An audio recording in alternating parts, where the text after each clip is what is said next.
va faire son intervention pour la présentation de nouvelles robes royales. On a parlé du manteau impérial, les différents éléments qui vont être présentés à Charles III. Oui, et alors ce manteau a été commandé comme cadeau de la corporation de Londres, The Company of Girdlers, et représente différents symboles de la chrétienté, notamment de Saint-Laurent, le patron de la compagnie qui a produit cette tunique. Le prince de Galles qui est donc sur la gauche de votre écran face à son père. Évidemment, je ne peux m'empêcher de penser à ce qu'il a en tête, lui qui, sans doute, un jour sera à cette place. Oui, c'est ça. William regarde en disant il faut que je me souvienne de faire comme mon père. Surtout qu'on voit le petit prince George derrière son propre père. Donc c'est vraiment 3 générations de monarques ou futurs monarques qui se regardent et se répondent. Et cette robe, ce manteau royal est donc posé sur les épaules du pallium en latin. Sous les yeux de William. Ces manteaux ont une forte consonance liturgique. On dirait un prêtre, un archevêque. Ouais. Il ressemble de plus en plus à un évêque, en fait. C'est très important dans cette partie du cérémonial. Oui, mais il faut bien insister sur le fait que le roi Charles III est le chef de l'église anglicane. Seigneur vous revête de la robe de la justice et des vêtements du salut.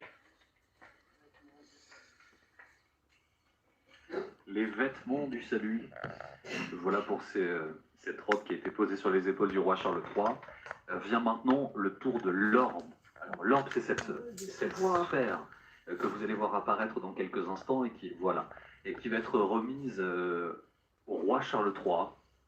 Elle est composée de 3 parties, puisqu'à l'époque où elle a été créée, il n'y avait que 3 continents connus, symbolisés par ces 3 parties. Et cette orbe a été réalisée en 1661. Souvenez-vous toujours que les royaumes de ce monde sont devenus les royaumes de notre Seigneur et de son Christ.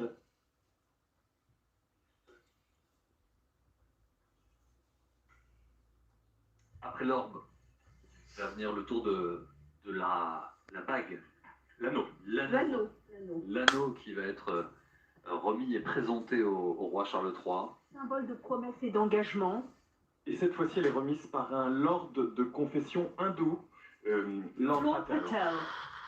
Symbole une nouvelle fois de la volonté multiconfessionnelle du roi. Cet anneau, symbole de la dignité royale et signe de l'alliance formée aujourd'hui entre Dieu et le roi et le peuple. Et après l'anneau, ce sera le gant qui avait été conçu pour le couronnement de son... Georges III. On va parler dans le micro. Le roi, c'est le gant de Georges III qui avait été couronné en 1761, donc le 3e roi de la dynastie des Hanovre. Le gant que Charles III va mettre à sa main droite, à la dextre. Et ce gant qui symbolise la protection du peuple. Recevez ce gant. Puissiez-vous exercer l'autorité avec douceur et grâce, en vous fiant non pas à votre pouvoir, mais à la miséricorde de Dieu qui vous a choisi. Le sceptre, présenté par l'archevêque de l'église du pays de Galles et le doyen de l'église d'Écosse. Recevez le sceptre royal, signe du pouvoir royal et de la justice. Sceptre avec la colombe.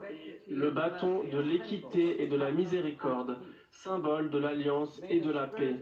Que l'Esprit du Seigneur qui a oint Jésus lors de son baptême vous oigne de même aujourd'hui, afin que vous exerciez l'autorité avec sagesse et que vous prodiguiez vos conseils avec grâce, et que par votre service et votre ministère auprès de votre peuple tout entier, la justice et la miséricorde soient manifestées sur toute la terre.